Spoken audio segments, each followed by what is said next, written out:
la nutrición como tal está errada de base. ¿Por qué? Porque la nutrición se centra muchísimo en los alimentos, en las calorías, en el perfil nutricional de los alimentos, pero entiende poco qué tipo de información recibe nuestro cuerpo al ingerir esos alimentos, porque es directamente proporcional o viene determinado por nuestras hormonas.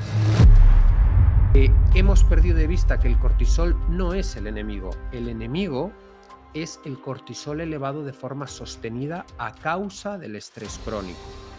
Si no tuviéramos cortisol, como sucede en una anomalía conocida como síndrome de Addison, moriríamos.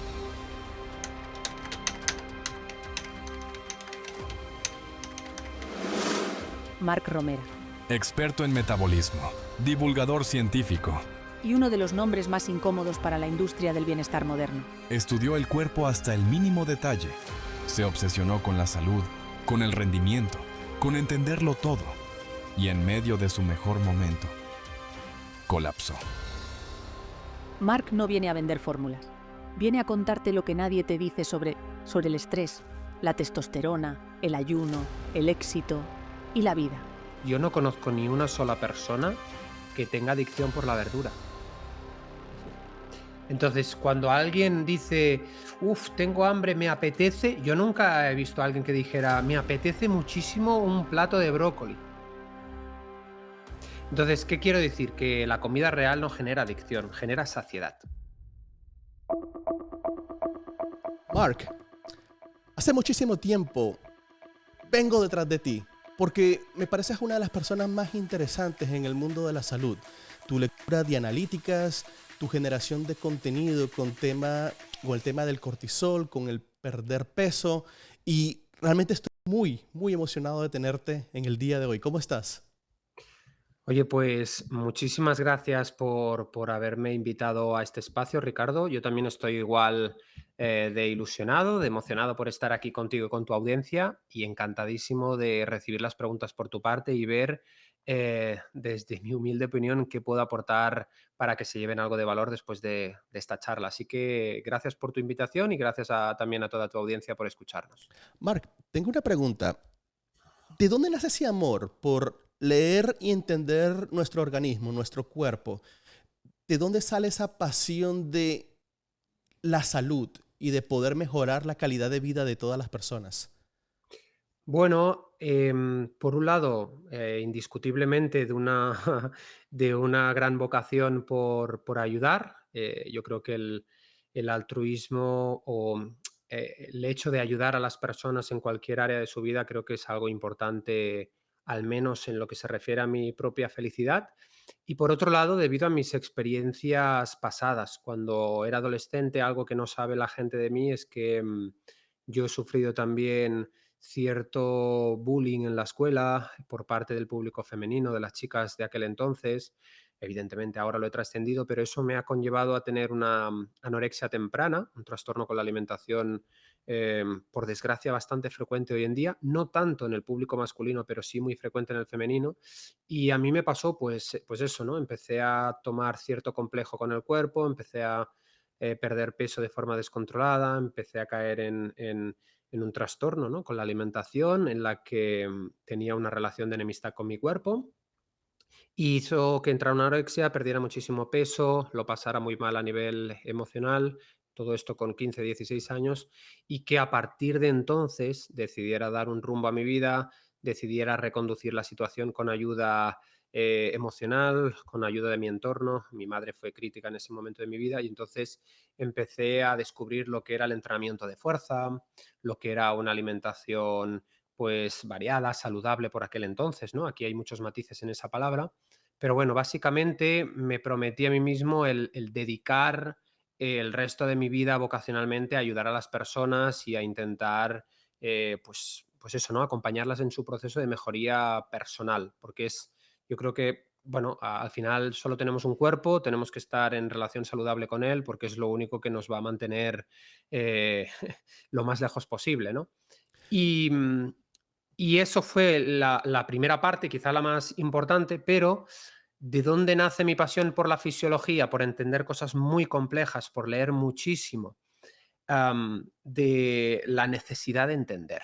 Porque fíjate que siempre digo lo mismo en muchos podcasts, la nutrición como tal está errada de base. ¿Por qué? Porque la nutrición se centra muchísimo en los alimentos, en las calorías, en el perfil nutricional de los alimentos, pero entiende poco qué tipo de información recibe nuestro cuerpo al ingerir esos alimentos, porque es directamente proporcional o viene determinado por nuestras hormonas. Es decir, que nosotros estemos haciendo este podcast hoy es porque hablamos el mismo idioma. Claro, si tú hablaras un idioma que yo no conozco, no nos entenderíamos. Pues nuestro cuerpo, más allá de lo que siempre se nos ha dicho, de calorías, etcétera, entiende de hormonas.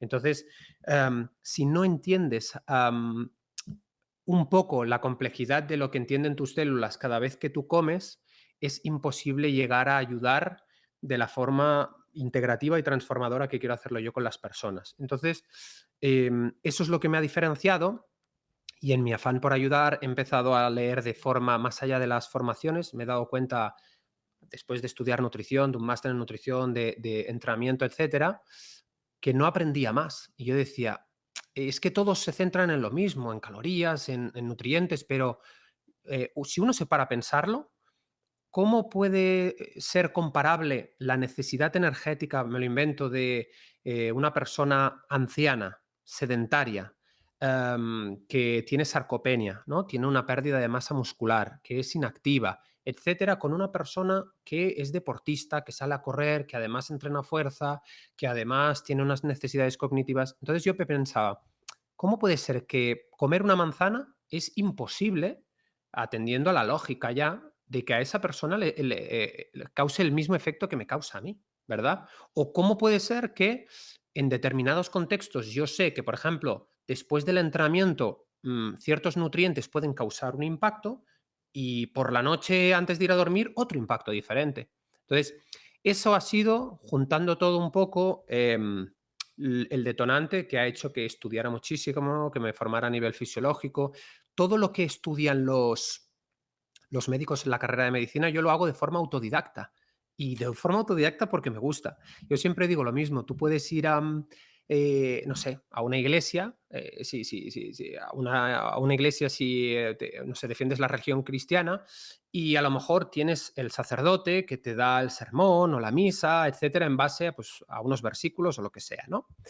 Pero luego tienes esas personas creyentes y devotas que cada día cogen la Biblia y la leen un poquito y aprenden y entienden otra perspectiva, ¿verdad? Entonces, todo esto para decirte que a mí me gusta mucho entender el cuerpo humano y solo entendiendo ese lenguaje, el lenguaje que hablan nuestras células, es que llegas a conclusiones, primero, más acertadas, más objetivas, porque tienes un marco más amplio de información, y segundo, y esto es lo más importante, más individualizadas, porque hay que individualizar las estrategias en todo. En la vida, todos, incluso dos personas, en tu caso, en el mío, pueden dedicarse a lo mismo, tener el mismo peso, la misma altura, haber nacido en el mismo país y tener necesidades diferentes. Entonces, esta es la clave, individualizar. Y esto te he hablado incluso de los errores de la nutrición, pero fíjate un error que comete la medicina moderna. El cuerpo humano es tan complejo y al mismo tiempo tan fascinante que la medicina convencional tiende a diseccionar o separar cada una de las partes. Tú tienes un problema digestivo, Ricardo, y cogerás y dirás, voy al médico. Y el médico te dice, no, tienes que ir a un médico digestivo. Y vas al médico digestivo y te pauta X, ¿no? Un medicamento o un protocolo, lo que sea. Pero si ese médico no entiende la interacción que tienen tus emociones en el aparato digestivo, poco te va a ayudar o de manera al menos limitada. ¿Por qué? Porque a lo mejor la causa subyacente de todo es de origen emocional. Y eso no lo trata el digestivo, lo trata a lo mejor el psicólogo, ¿no? Por decir algo. Entonces, para mí el cuerpo humano hay que entenderlo como un todo, como la suma no solo de sus partes, sino la interacción de las partes. Y todo es importante. Entonces, bueno, pues a partir de ahí he descubierto en mi labor por querer ayudar y aprender que no se acaba nunca esto. O sea, que nunca dejas de aprender, nunca. Mira Y que me eso es interesa fascinante. mucho esta temática sobre la conexión de las emociones con nuestro organismo. y cómo influyen en nuestra dinámica, en la pérdida de peso, incluso en la forma en la que nosotros tenemos nuestro performance cada día. Pero quiero tocar un tema que me interesa mucho, porque Ujú, en Estados Unidos estamos en una crisis de salud terrible. Yo soy de Colombia, yo llegué hace 8 años a Estados Unidos y lo que tú ves en Estados Unidos no lo ves en Latinoamérica. O sea, los ujú, niveles de obesidad, los niveles de problemas de salud son escandalosos. Y ha habido una concientización por parte de muchas personas en este país con respecto a lo que es qué te metes en tu boca. Pero ujú, quiero ser muy honesto contigo, Mark. Tenemos un gran problema y el problema que tenemos es que la gente aquí se alimenta muy mal. Y yo ujú, logro percibir desde muy temprano de que hay un problema grandísimo de obesidad desde temprana edad. ujú. Nosotros, como padres, ¿tú qué recomiendas a la hora de introducir alimentos a los niños? ¿Cómo logramos evitar ese sobrepeso a una edad de 6, 7, 8 años que no tiene sentido? No tiene sentido para mí. Y te hago esta pregunta porque me comentas que tuviste un problema de peso cuando eras joven. Entonces me interesa mucho conocer tu historia personal de cómo pudiste darle vuelta a la torta y poder mejorar tu calidad de vida. Bueno, aquí respondiendo a tu primera pregunta, siempre me gusta decir que para que se produzca un cambio a nivel familiar en los niños, primero hay que dar ejemplo a los adultos, sin duda. Es decir, em, es imposible predicar con el ejemplo de salud o tener o perder peso, etcétera, si son los padres los que evidentemente están a cargo de y tienen la responsabilidad de la educación global y nutricional de los hijos. Es decir, yo soy padre de un niño de 12 años y de un recién nacido de 2 meses. ¿Qué hace el de 12 años? Pues come lo que hay en casa. ¿Y qué se come en casa? Pues comida real que mayormente no exista, no esté ultraprocesada. Hay una educación de qué ve en mí que hace mi hijo. Pues ve que me levanto por la mañana, ve que salgo a hacer deporte, que salgo a entrenar, ve que los fines de semana en lugar de quedarnos sentados delante del televisor viendo una película, pues salimos a caminar, ve que vamos a la montaña con el perro, ve lo que como y por lo tanto, como no hay otra opción, es lo único que hay. Entonces, al final yo creo que hemos confundido muchísimo o creemos erradamente por ignorancia o por desconocimiento que los niños tienen que comer diferente a los adultos, pero am, mi hijo Jacob de 12 años, insisto, le he ayudado incluso a reconectar con su hambre real y yo respeto mucho si tiene hambre o no. Y él hay días que desayuna y hay otros días que no desayuna y ayuna naturalmente porque está en su biología. Y es igual de peligroso am, forzarse a comer cuando ya se está saciado como comer sin hambre. Es igual de peligroso para el sistema digestivo. Entonces, al final la obesidad es la consecuencia de un entorno obesogénico donde somos sedentarios, inactivos, donde tenemos al alcance la comida ultraprocesada, porque el 90% de la comida que hay hoy en día en los supermercados tiene más de 30 ingredientes y tiene un procesamiento. Tenemos mucha facilidad de acceso al alimento, trabajamos muchísimas horas delante de una pantalla encerrados entre cuatro paredes sin apenas ver la luz del sol y en realidad todas estas costumbres sociales y culturales y derivadas de la sociedad moderna atentan literalmente contra nuestra biología y contra lo que hemos estado diseñados para hacer.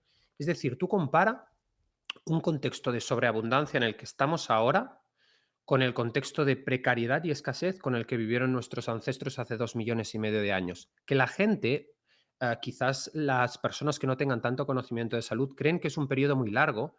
2,5 millones suena como a nivel ancestral, pero representa el 99% de nuestra historia.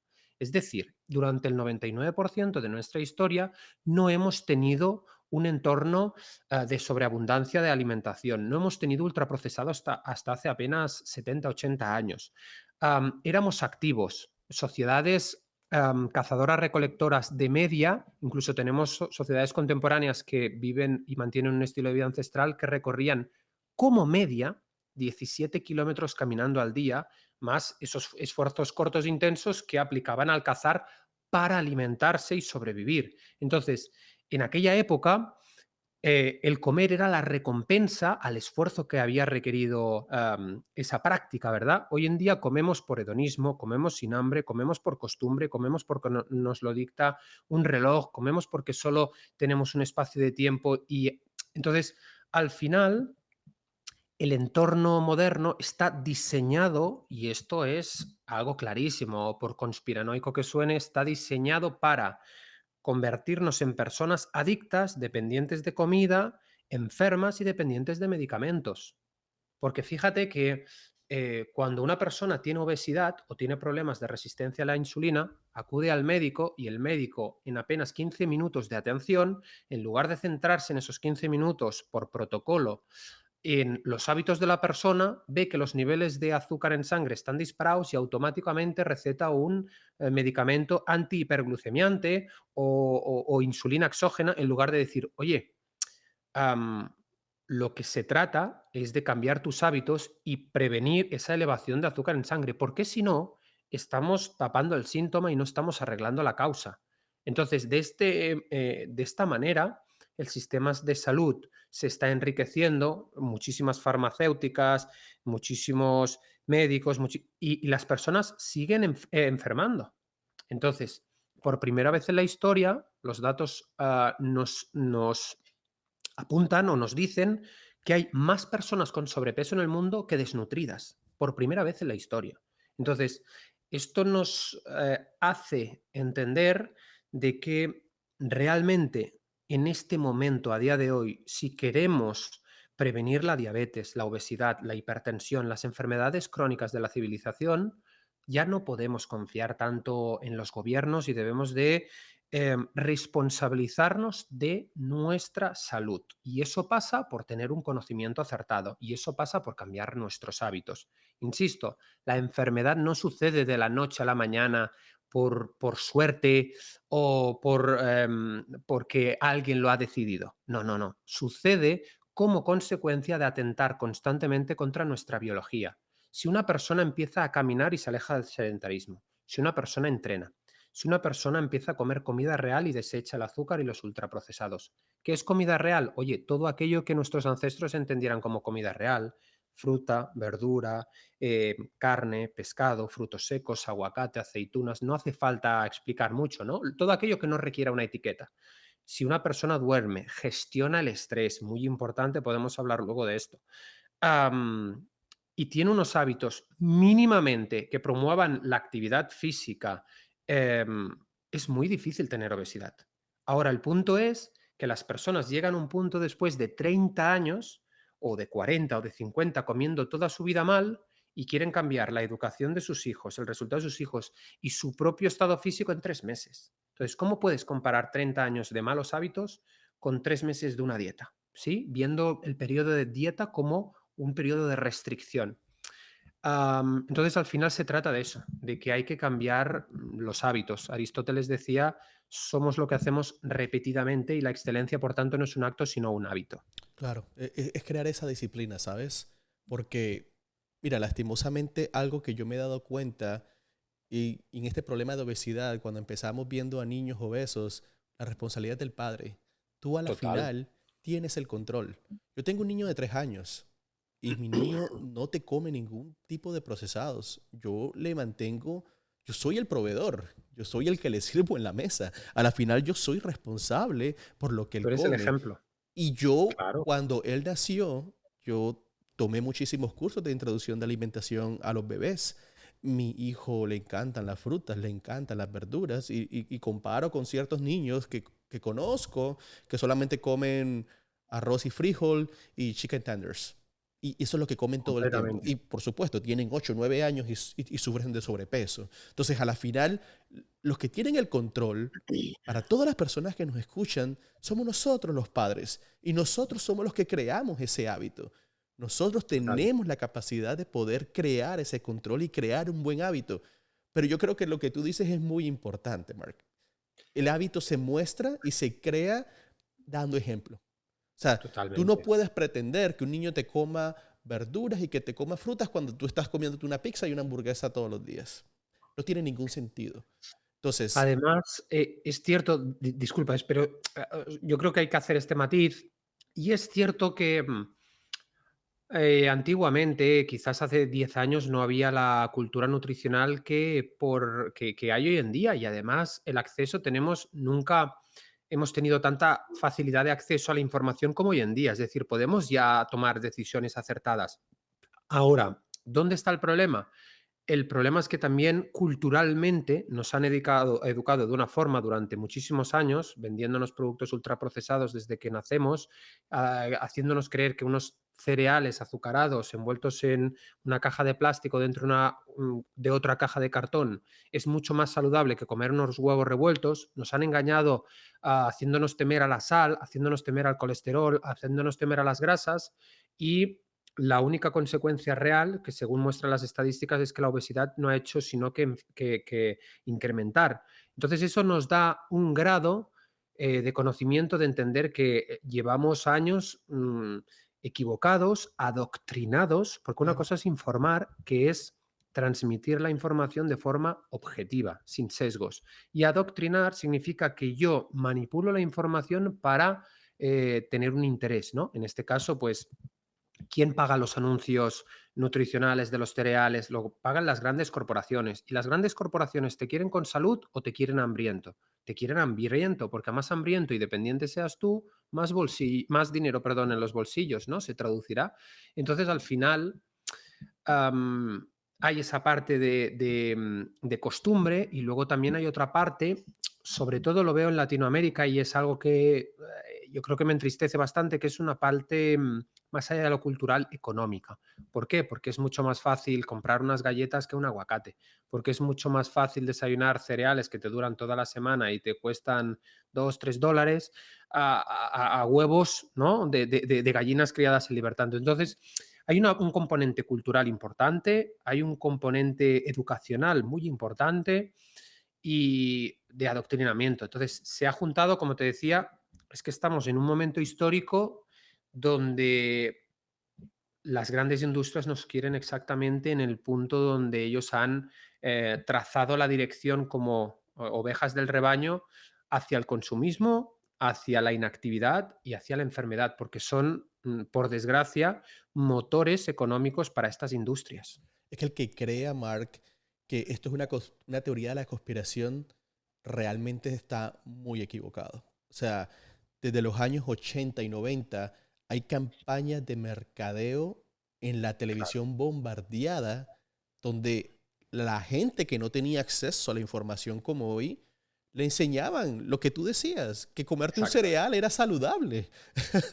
Y Exactamente. acá en Estados Unidos te venden los pancakes congelados y es una industria que fue lavándole el cerebro a las personas.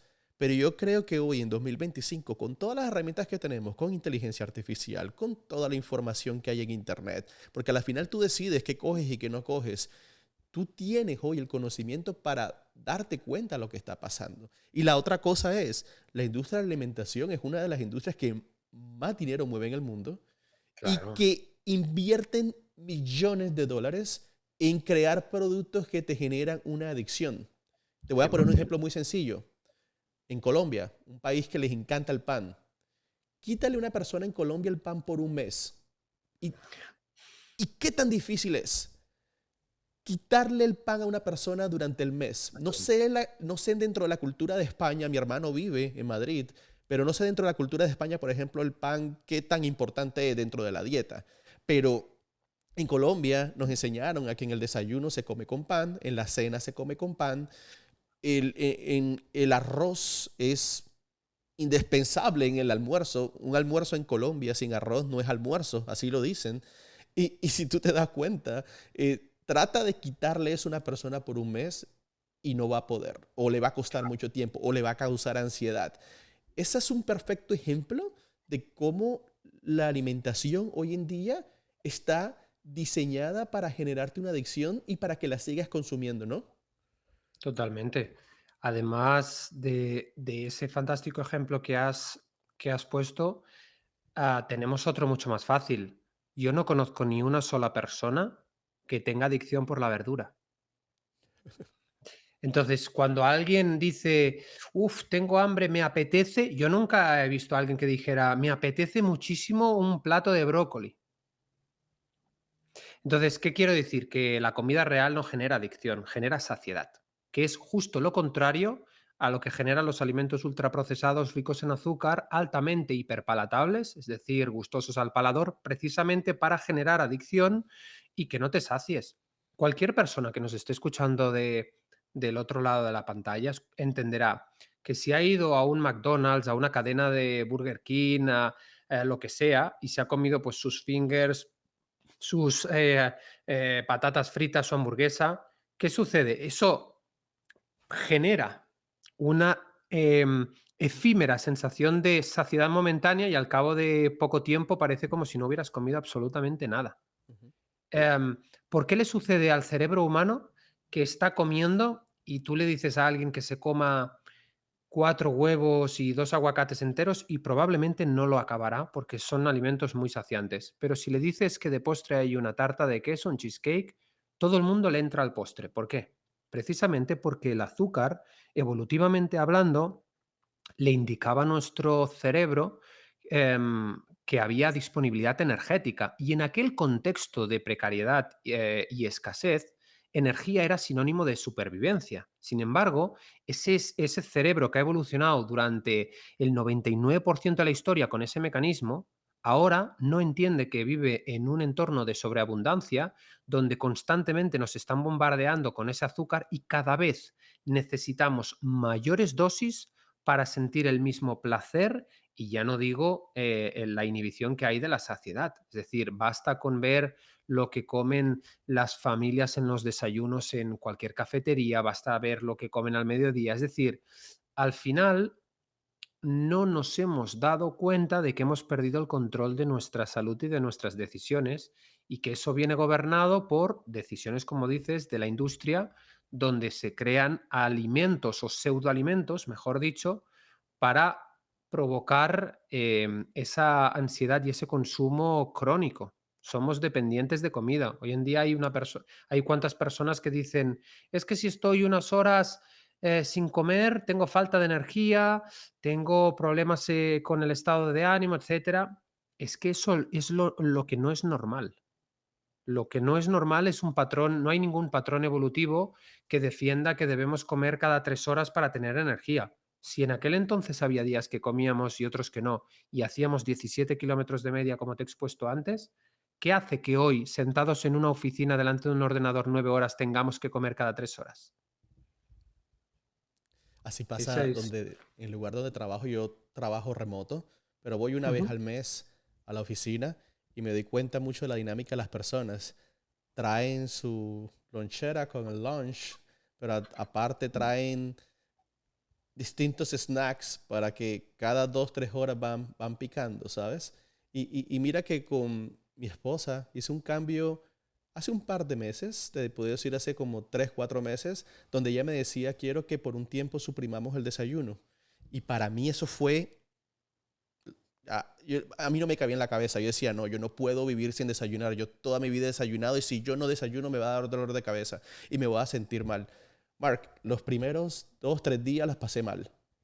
Después de eso me he sentido fantástico. No he Claro. tenido que desayunar. ¿Y sabes algo? El cuerpo me lo dejó de pedir. Si yo quiero comer, yo como. Yo no tengo ningún problema de sobrepeso. Yo estoy magnífico. Yo me cuido mucho. Yo hago ejercicio todos los días. Yo me alimento muy bien. Si quiero tomar un desayuno, lo tomo. Pero mi cuerpo no me lo está pidiendo. Entonces creo que la importancia de crear el hábito y la importancia de también de concientizarnos que creo que tenemos preestablecido en nuestro cerebro muchas cosas que no tienen que ser por ciento reales, ¿ah? Al 100%. Pero igual que sucede con cualquier adicción, al principio una persona que tiene una adicción con el tabaco o con el alcohol, los primeros días notará un síndrome de abstinencia que refleja objetivamente el grado de dependencia que tenemos por estas sustancias. Sin embargo, pasado cierto umbral, ¿no? Como decías, cierto umbral de dependencia, empiezas a tomar mejores decisiones, te empiezas a notar mejor, ya no tienes esa dependencia. Al final, cualquier cosa en nuestra vida que nos genere dependencia es una droga, por definición. Es decir, ¿el ayuno te genera dependencia? No, te genera libertad. Libertad para tomar decisiones de si quieres o no, o decides o no desayunar, no por un automatismo que has creado en base a tus hábitos de pequeño.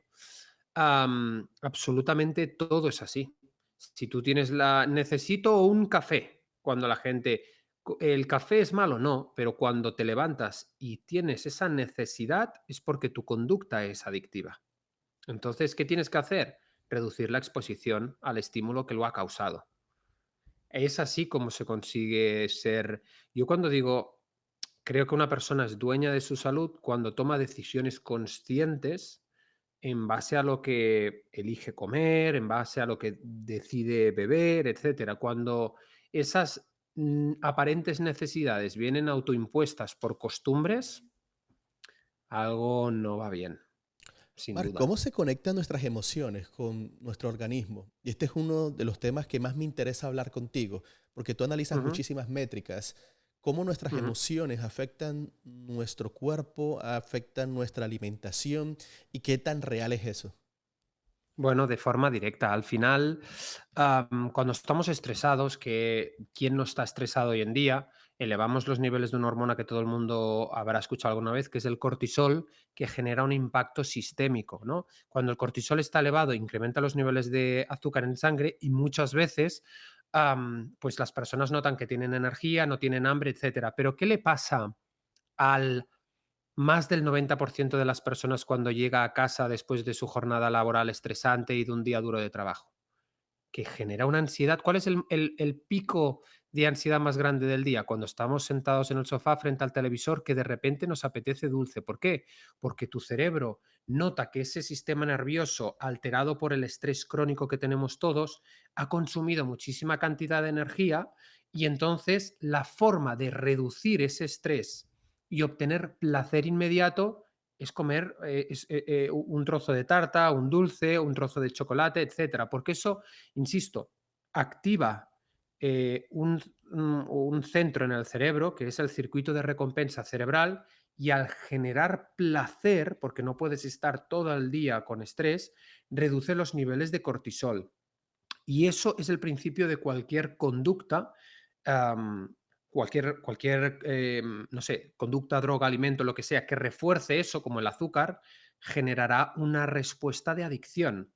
Es decir, el ser humano, para evitar el dolor o el sufrimiento o el estrés o la ansiedad, habitualmente recurre a placeres inmediatos, nada da más placer inmediato que el azúcar, o drogas, alcohol, pornografía, adicciones, scroll infinito en redes sociales, son secuestradores de nuestras emociones que nos vuelven adictos y dependientes. ¿Cuántas personas hay que nos estarán escuchando que hacen scroll automáticamente, sin apenas ver lo que están, sin prestar atención a lo que están viendo, entran todo el día en redes sociales y al final, insisto, son inputs que se adueñan de nuestro sistema de dopamina, nuestro sistema de recompensa, etcétera. Entonces, si nos tienen todo el día enganchados con estímulos y adictos, luego nos enseñan qué comer, luego nos dicen qué hacer y parece que, fíjate, las redes sociales todo es idílico, todo es perfecto, todo es...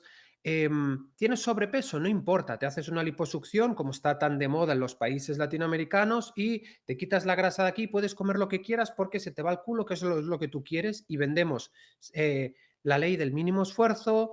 En los hombres, pues parece que hay una imagen idealizada de que si no tienes un Lambo, facturas 30.000 euros al mes y tienes un cuerpo esculpido a base de esteroides, eres un fracasado. Entonces, esa imagen cala tanto en los adolescentes que luego van alimentándose de eso y al futuro y solo tienes dos clases de personas. Personas completamente adictas a todo, adoctrinadas, que saben, les dicen lo que tienen que hacer, lo que tienen que comer, cómo tienen que, o sea, absolutamente todo, o personas que están frustradas porque no van a conseguir jamás eso que se les ha vendido como idílico en redes sociales. Entonces, fíjate, tenemos cuerpos perfectos todo el día en redes que son imágenes idílicas de algo que no es real. No es real, no quiero decir que no sea real en algunos casos, sino que usan cosas que evidentemente la gente no sabe, ¿no? Esteroides, en fin, mm, medicamentos que mejoran el rendimiento, la composición corporal, etcétera, o operaciones, lo que hablamos tanto. Entonces, ¿qué imagen estamos dando y qué estamos creando con todo? Fíjate, nos han vuelto adictos en la comida, nos han vuelto enfermos y dependientes de medicamentos. Tú ahora vas, hay muchísimas personas que siempre por ignorancia hacen alusión a aquella frase que dice, bueno, pero es que nosotros vivimos ahora muchísimo más que hace 50 años. Sí, pero mucho antes dependemos de medicamentos. Pregúntate cuántas personas hay a partir de los 50 que no tomen. ¿A quién conoces tú que a partir de los 50 o 60 no tome ningún medicamento? Ujú. Esa es una pregunta que yo le hago a las personas. Es muy difícil. Entonces, ¿qué quiero decir? Que eso es la consecuencia de toda esta vida de excesos con la alimentación, de atentar lo que te decía contra nuestra biología. Es que ya ni siquiera, fíjate, en el 90% del tiempo o en el 95% de nuestra evolución estábamos rodeados en entornos naturales, estábamos llenos de naturaleza. Hoy vivimos encerrados en ciudades industrializadas, con luz artificial que confunde nuestro cerebro y ya no sabe cuándo es de día y cuándo es de noche, trasnochamos todos los días viendo Netflix, comiendo fatal delante del televisor, somos sedentarios, no nos movemos, queremos los resultados inmediatos. Es decir, al final es todo va en contra de lo que realmente como seres humanos nos ha permitido evolucionar y estar hoy aquí, que es una fortaleza adaptativa. Es decir, ahora hace frío, sin ir más lejos. Yo esta mañana salía en Andorra y se estaba bien, hacía como 9 grados, por ejemplo, ¿no? Entonces, para algunas personas las veía con chaqueta. ¿Por qué? Porque persiguen la comodidad, porque son incapaces de enfrentar una mínima dosis incómoda de frío. Sí. Cuando hace calor en verano, lo mismo. Somos incapaces y venga, ponemos el aire acondicionado. Cuando queremos placer, recurrimos a la comida de forma inmediata. Es decir, el ser humano está, el moderno, al menos, parece que esté diseñado para la comodidad, el placer y la inmediatez. Y No, todo lo y que mira lo genere importante, y salir de esa disculpa que zona de te corte, confort, Mark, pero lo importante que es estresar nuestro cuerpo. Es siempre. muy importante. Cuando tú haces ejercicio, qué importante es estresar tus músculos. Cuando tú estudias, qué importante es estresar tu mente. Y cuando digo estresar, lo digo en el buen sentido de la palabra. Claro. Es ejercitar, es poner nuestro cuerpo en ciertas condiciones. Cuando te metes en un bucket lleno de hielo, estresas tu cuerpo y te ayuda a generar muchísimas reacciones internas que tienen muchísimos beneficios para tu cuerpo. Pero lo que tú dices es muy importante. La gente vive muy cómoda, ¿sabes? Y eso, no, Totalmente. eso nos ha hecho, no sé si una sociedad débil, no quiero llegar a ese, a Sí, ese sí. debate, pero sí quiero dar a entender que es importante incomodarnos y presionarnos. Eso es importante para poder avanzar, para poder seguir. Claro, para poder, como dice el escritor y filósofo Nassim Taleb, para poder convertirnos en personas antifrágiles. Ujú. Es decir, los árboles más fuertes crecen siempre en contra del aire. ¿Esto qué quiere decir? Bueno, te da una frase de una realidad aplastante y es que aquello que es rígido es más fácil de romper y aquello que es flexible es mucho más difícil, ¿no? ¿Por qué digo esto? Porque al final nuestra biología es muy cambiante y se está acostumbrando a todo lo que desde una perspectiva evolutiva es antinatural. Absolutamente todo. Y de hecho, si existiera, imagínate una máquina del tiempo y viniera alguien, algún descendiente nuestro a nivel ancestral y viera cómo vivimos hoy, seguro se avergonzaría. O dicho de otra manera, si un ser humano moderno de hoy, de cualquier país del mundo, tuviera que sobrevivir a las circunstancias de nuestros ancestros, no lograríamos estar aquí hoy, seguro. Wow. Mark, una pregunta. ¿Por qué el cortisol tiene tan mala fama cuando sabemos que el cortisol es fundamental Mm. para poder vivir? Sin cortisol no vivimos, pero Creo que ha habido muchísima difusión y se ha vendido el cortisol como algo malo. ¿Cuál es tu opinión personal acerca del cortisol? Mi opinión es, por un lado, desconocimiento por muchos divulgadores, porque hoy en día también hay muchísimas personas que se ponen a divulgar lo primero que leen en un libro, lo primero que escuchan, hay mucho acceso a la información, pero hay poca rigurosidad en esa información y muchas veces identificamos mal el enemigo, quizás por desconocimiento, aún bien intencionados. ¿Por qué? Pues eso, porque nos falta entender la otra cara de la moneda. Cuando se habla del ayuno, cuando se habla de un tipo específico de dieta, la dieta keto, la dieta, se habla mucho de los beneficios y poco de los contextos y de los perjuicios si se llevan a cabo mal estas estrategias, lo cual no los convierte en negativas, sino lo negativo es la falta de contexto y de individualización. Entonces, ¿qué pasa con el cortisol? Que siempre se habla de, se le vincula con algo que sí que es el enemigo realmente detrás del cortisol, que es el estrés crónico. Entonces, lo que la gente no entiende es que desde una perspectiva evolutiva, nosotros teníamos una elevación del cortisol aproximadamente durante las primeras horas de la mañana. Por eso una persona cuando se va a hacer una analítica de sangre le dicen que sea a las 8 de la mañana, a las 7 temprano.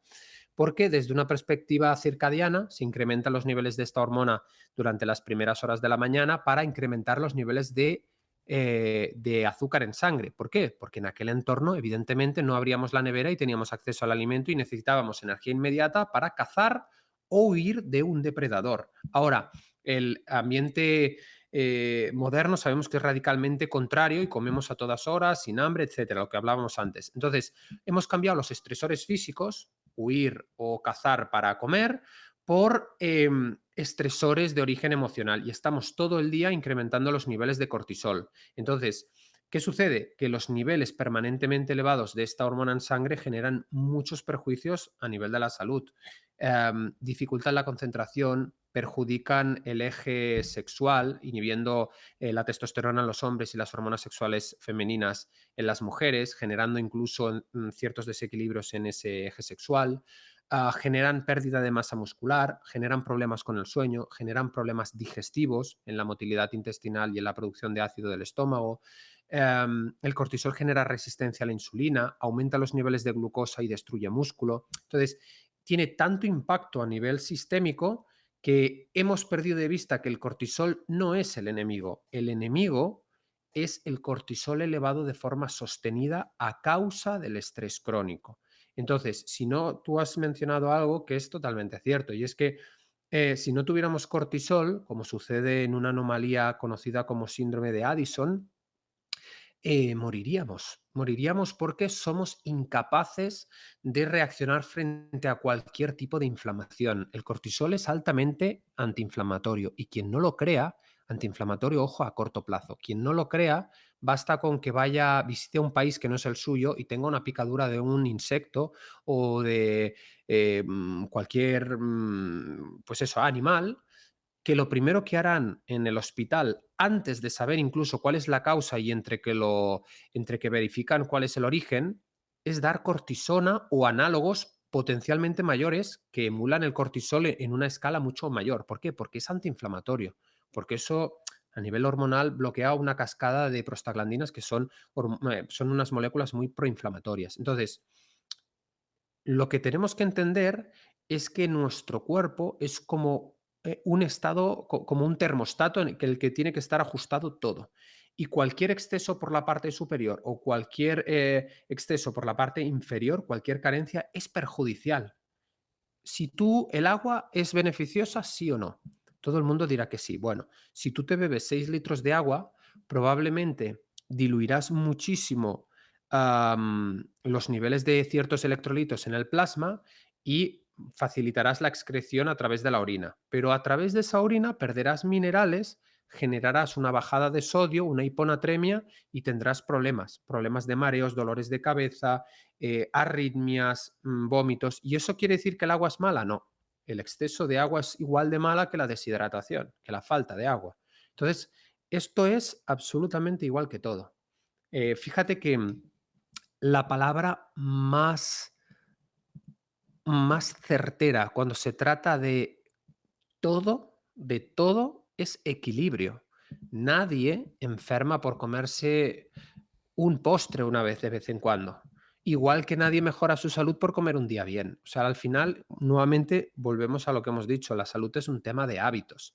Entonces, cierto grado de estrés fisiológico, lo que hablábamos, si tú te expones a estresores como el frío, el calor, el ejercicio físico, el ayuno, son estresores físicos que puntualmente nos fortalecen y que nuestra biología reconoce como naturales. Ahora, lo que no reconoce como natural es el entorno donde estamos constantemente indicándole a través de esos estímulos emocionales o psicológicos a nuestro cerebro que hay un peligro constante. Y entonces nuestro cerebro actúa de la misma forma en la que ha actuado durante millones de años. Fíjate que en la naturaleza hay un libro que se conoce como ¿Por qué las cebras no tienen úlceras? Que lo que define en esencia, conceptualmente, es que tú en la naturaleza, si tú ves una cebra, em, cuando es perseguida por un depredador, se incrementan los niveles de cortisol, genera esa respuesta de lucha o huida, y entonces cuando cesa el depredador de perseguir a la cebra ¿qué hace? Absolutamente nada, continuar con su vida y ya está. El pico de cortisol ha durado lo que ha durado por esa respuesta evolutiva. En cambio, qué haría el ser humano? Preguntarse si el león está a los alrededores, si el león ya ha comido, si vendrán más leones, si es un sitio seguro. Es decir, todo eso al final genera una respuesta adaptativa igual que los depredadores físicos, pero ahora no enfrentamos leones y tenemos que enfrentar pagar hipotecas, un jefe autoritario, un trabajo que no amamos, las expectativas, el dinero, todo. Entonces, Mark, el problema del cortisol no es el estrés. ¿cómo para una persona que tenga un cortisol alto y que esté sufriendo de este problema, qué consejos tú darías para poder estabilizar? ¿Qué tipo de hábitos podemos incorporar para lograr tener ese punto Mira, medio que estamos buscando? te voy a decir con total sinceridad, porque es verdad que muchas personas se les pregunta y yo te podría decir, si quisiera quedar bien contigo y con tu audiencia, que la meditación es importante y es una buena herramienta, y lo es. Te podría decir que la lectura es un buen hábito y lo es, el yoga, etcétera, etcétera, o que tomar un suplemento de ashwagandha puede ayudar. Pero la realidad, después de ver miles de analíticas y de haber ayudado a miles de personas, es que cada cual conoce perfectamente lo que debe hacer para reducir aquello que le genera estrés en su vida. Sin duda. Entonces, ¿qué quiere decir? Que lo que te estresa a ti probablemente no es lo mismo que me estresa a mí.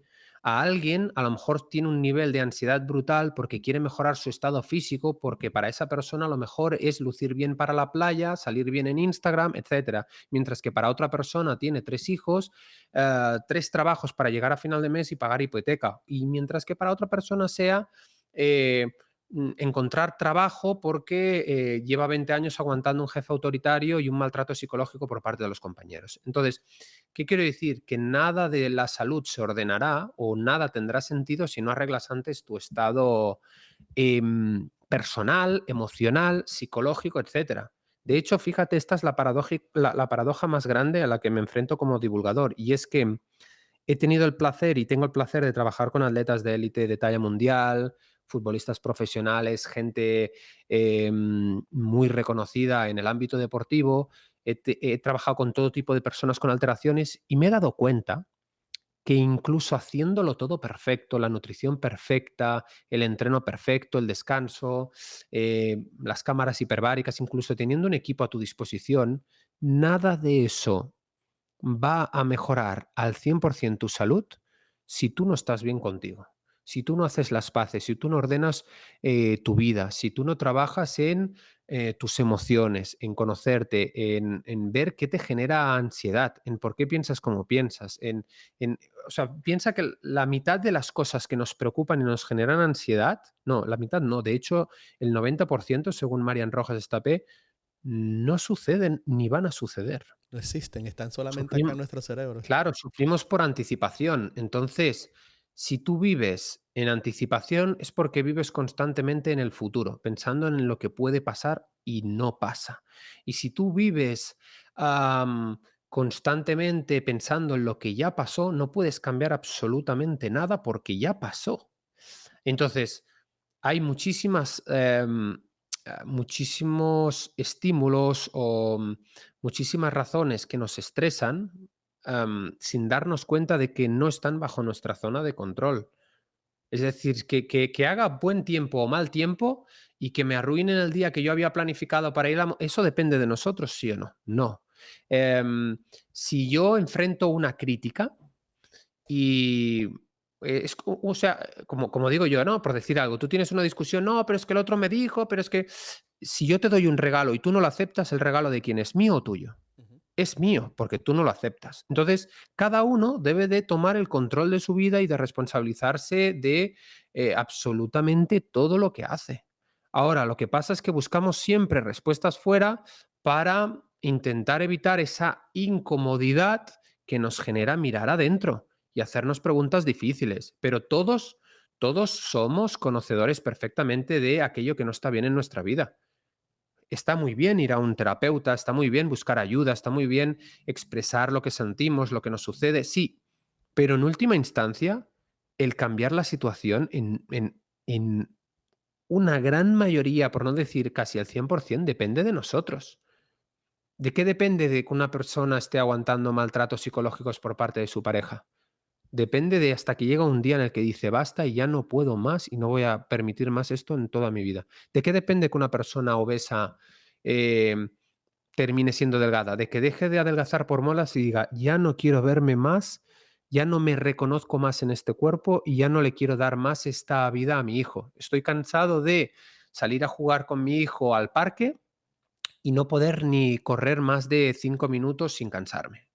Cuando estás harto de no subir 2 plantas por las escaleras, y de necesitar el ascensor para todo, y te das cuenta el día en que ha llovido y el ascensor ha dejado de funcionar y subes 2 escaleras y no puedes ni respirar, es porque sabes que algo ya no va bien. Entonces, es el punto. Anthony Robbins, uno de los mejores gurús del desarrollo personal, siempre dice: "El punto de inflexión para cambiar algo es que tu anhelo por verte en el otro lado sea superior al placer que te genera el estar donde estás". Cuando ya no aguantas más ninguna situación es cuando suceden los cambios. Fíjate, y es absolutamente todo así. Entonces, siempre buscamos un suplemento mágico, un protocolo mágico, una crema mágica para solucionar un problema y no nos damos cuenta de que tenemos que poner el trabajo y el esfuerzo. El trabajo y el esfuerzo. Claro. Queremos cremas anticelulíticas, tratamientos de crío no sé qué, la última moda en no sé cuántos, total, para no hacer el trabajo. Sí, ¿Quién la ley del levanta? mínimo esfuerzo. ¿Sabes algo acá? Tú sabes, con tanta tecnología que se ve acá en Estados Unidos, en la televisión, te venden estos equipos que siéntate en el sofá a ver televisión y pon tu Sí, brazo y él hace ejercicio por ti. Joder, que no tiene sentido. Que no tiene sentido. juegan con la necesidad de las personas y con la comodidad, lo que te decía, pero es que la gente solo necesita usar el sentido común. Ujú. Si tú le dices a alguien que no tenga ni idea de finanzas, ni idea de emprendimiento, pero tú le preguntas a alguien en la calle, ¿qué necesitas o qué ha convertido a esta persona en exitosa? Seguro, ineludiblemente a todo el mundo le vendrá la imagen de que no hay nadie que construya una empresa multimillonaria en 2 meses. No hay nadie que construya una carrera deportiva exitosa en 2 meses.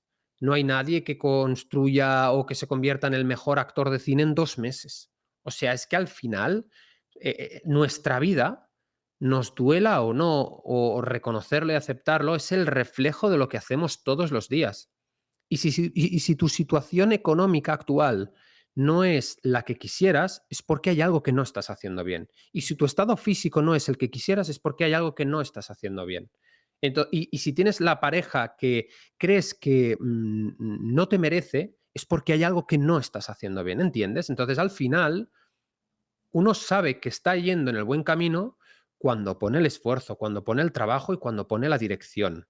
Porque al final, como dice Daniel Javif, la dirección es más importante que la velocidad. Entonces, ahora el problema es, ¿tú prometes o te comprometes? Es decir, prometo bajar 10 kilos el 1 de enero, prometo ir al gimnasio. No, no, tú no prometas hacia afuera. Tú comprométete contigo. porque la voluntad siempre, aunque suene un discurso motivacional, la motivación o la voluntad no duran para siempre. Uno no puede depender de eso, porque la motivación puede estar hoy y mañana no. Y los resultados llegan cuando uno hace aquello que no le gusta hacer como si le gustara. Así es. Yo recuerdo mucho algo que me dio mucha gracia. Llegué el 2 de enero con mi esposa, llegamos al gimnasio. Nosotros vamos al gimnasio 4 o 5 veces a la semana. Llegamos el 2 de enero, llegamos como a las 6 de la tarde. Joder, eso no cabía un alma.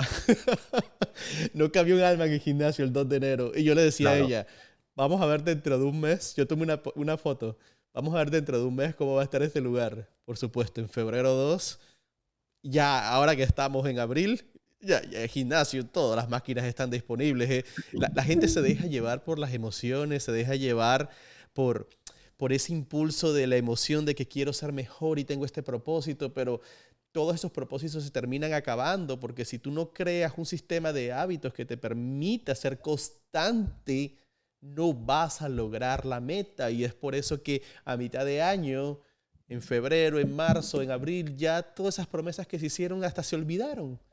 Hasta se totalmente. olvidaron porque no creamos el hábito. El hábito se crea con la repetición. El hábito se crea con la constancia. El hábito se crea, así tú no lo quieras hacer, lo vas a hacer.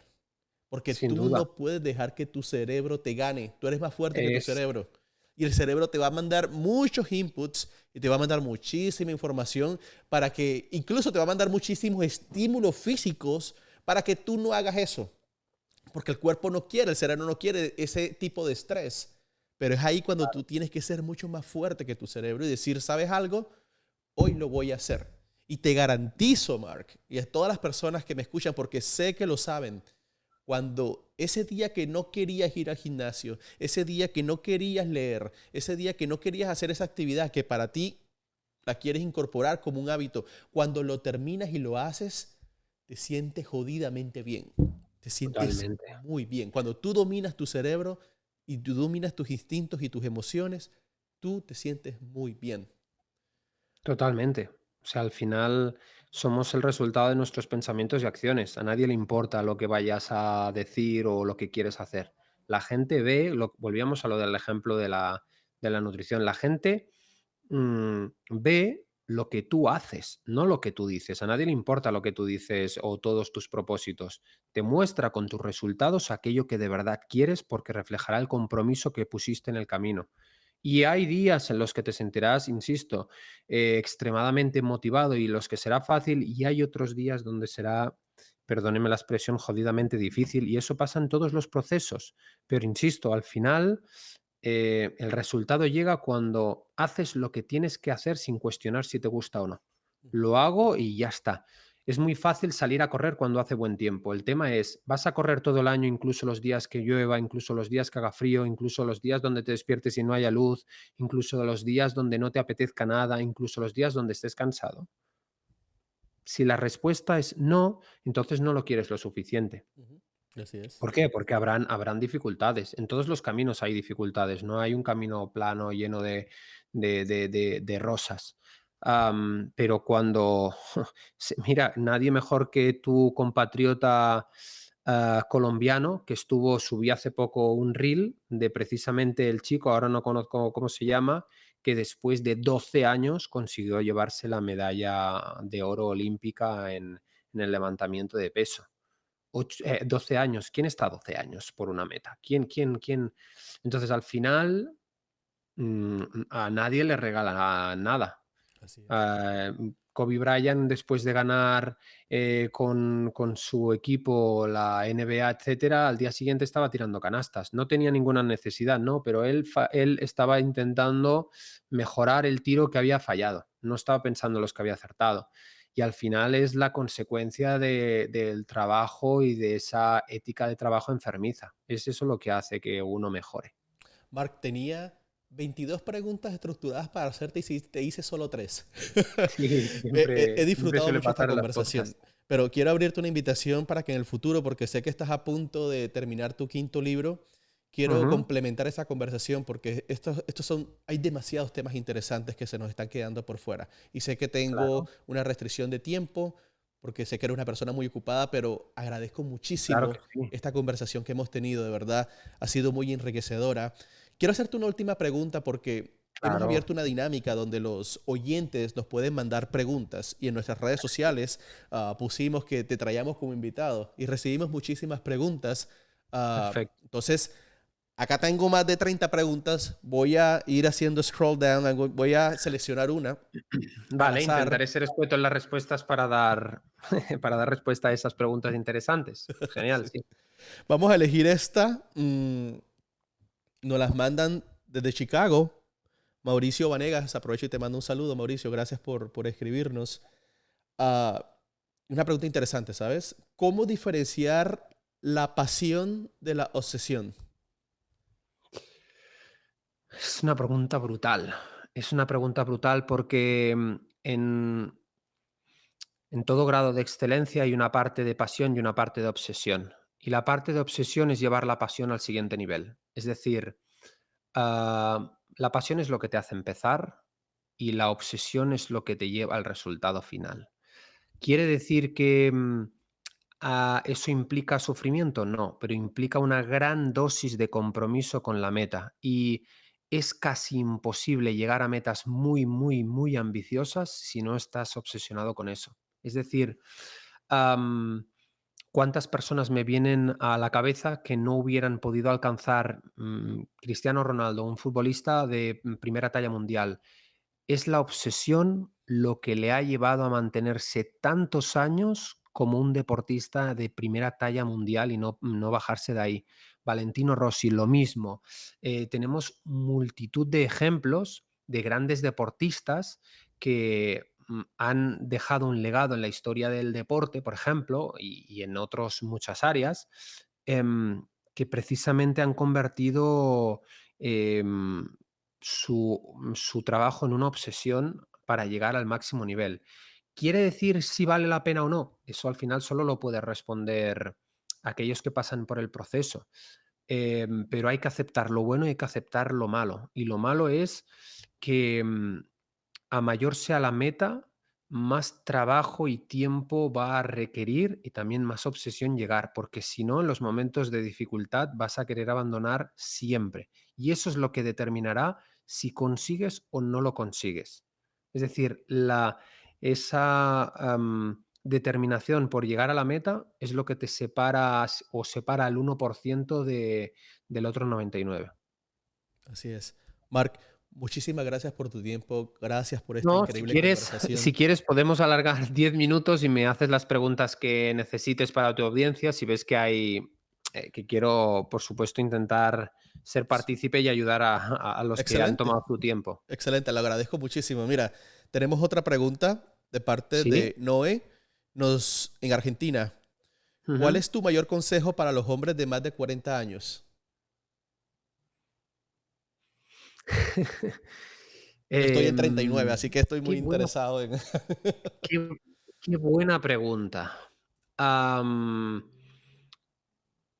qué buena pregunta, ¿eh? En realidad, esta me descoloca porque la podía razonar desde distintos puntos, pero al final, envejecer con salud nuevamente es el resultado de muchos hábitos. También es cierto de que no existe un límite de edad para empezar. Hoy vemos muchísimas personas en redes sociales con 80 años, conozco yo muchísimas con 85 que tienen un estado de salud increíble porque llevan muchos años implicando. Entonces, al final, el mejor consejo que puedo dar es que es mucho más importante prestar atención a aquello que comemos, a cómo entrenamos, al ejercicio que hacemos, etcétera, a medida que pasa la edad, porque los excesos se pagan más caros y los resultados tardan mucho más en llegar. Cuando tú eres un adolescente, enseguida puedes tener quizás un exceso y no lo pagas tan caro, o implicas poco en relación con los resultados, pero cuando ya a partir de los 40 años, incluso por ejemplo en perimenopausia, en menopausia de las mujeres, el esfuerzo y el compromiso que tienes que poner para mantener los resultados es superior. Por eso digo que es tan importante trabajar en los hábitos, porque eso no lo vas a construir en un día ni en dos. Entonces, si eres una persona que ya llevas años cuidándote, no te costará, estás en el buen camino. Si eres una persona que te vas a empezar a cuidar ahora, quizás te cueste más, pero nunca es demasiado tarde. Piensa siempre en todo lo que puedes hacer por delante. Siempre digo lo mismo. Pero más allá de eso, si bien el entreno de fuerza es altamente recomendable a los 20 años, a los 25, es absolutamente imprescindible a partir de los 40 para Claro. mejorar tu salud, para mejorar tu estado físico, para mejorar tu estado de ánimo, para prevenir las enfermedades. No hay ni un solo medicamento que te aleje de contraer 27 enfermedades como es el ejercicio físico y el entrenamiento de No, fuerza. y una cosa, Mark, mucha gente no es consciente que el estresar y crecer músculo está conectado con la longevidad. Sin Da duda, sin duda. Por eso muchísimos digo, la beneficios. sarcopenia, Ujú. la pérdida de masa muscular asociada a la inactividad, no tanto a la edad, es el enemigo, o perdón, el amigo número uno del envejecimiento y el enemigo de la longevidad. Por lo tanto, em, no dejamos de hacer, o sea, perdón, no envejecemos porque, no dejamos de hacer ejercicio porque envejecemos, sino, ¿cómo es? Envejecemos porque dejamos de hacer ejercicio. Ujú. Así Exacto. es. Entonces, bueno, yo creo que también hay una consciencia muy, muy, muy, muy grande del impacto que tiene, afortunadamente, el entreno de fuerza en la salud y el músculo en la longevidad. Porque es lo único que parece estar de acuerdo todos los sectores, todos los profesionales de la salud. Entrena fuerza. Y si por lo que puedas o por lo que fuera no puedes, muévete. El movimiento es súper importante, el caminar. Así es. Mark, en una de las metas que tenemos para finales de este 2025, inicios del 2026, Ujú. vamos a ir a España, vamos a ir a Andorra, vamos a grabar unos episodios con unas personas muy interesantes Qué y bueno. me encantaría poderme Sí, sentar claro, por contigo supuesto. y terminar esta conversación, pero hacerlo en persona. Agradezco muchísimo tu tiempo, agradezco toda la información, sé que las personas van a disfrutar muchísimo de este episodio, así que de verdad te mando un abrazo gigante y de parte de toda la comunidad de MBT Podcast acá en los Estados Unidos, muchísimas gracias. Pues muchísimas gracias igualmente también por tu tiempo, que es igual de importante que el mío. Gracias por la invitación, por haberme ofrecido este espacio compartiendo esta información con tu audiencia. Espero que les guste. Les hago saber que pueden, por supuesto, comentar, dejarnos sus impresiones, hacerte llegar pues sus preguntas y muy posiblemente antes de que vengas a Andorra, si ha gustado, si ha aportado valor, si la gente lo demanda, podemos hacer una segunda parte perfectamente para resolver dudas o una batería de preguntas para ir más al grano. En cualquier caso, gracias también a ti por la oportunidad.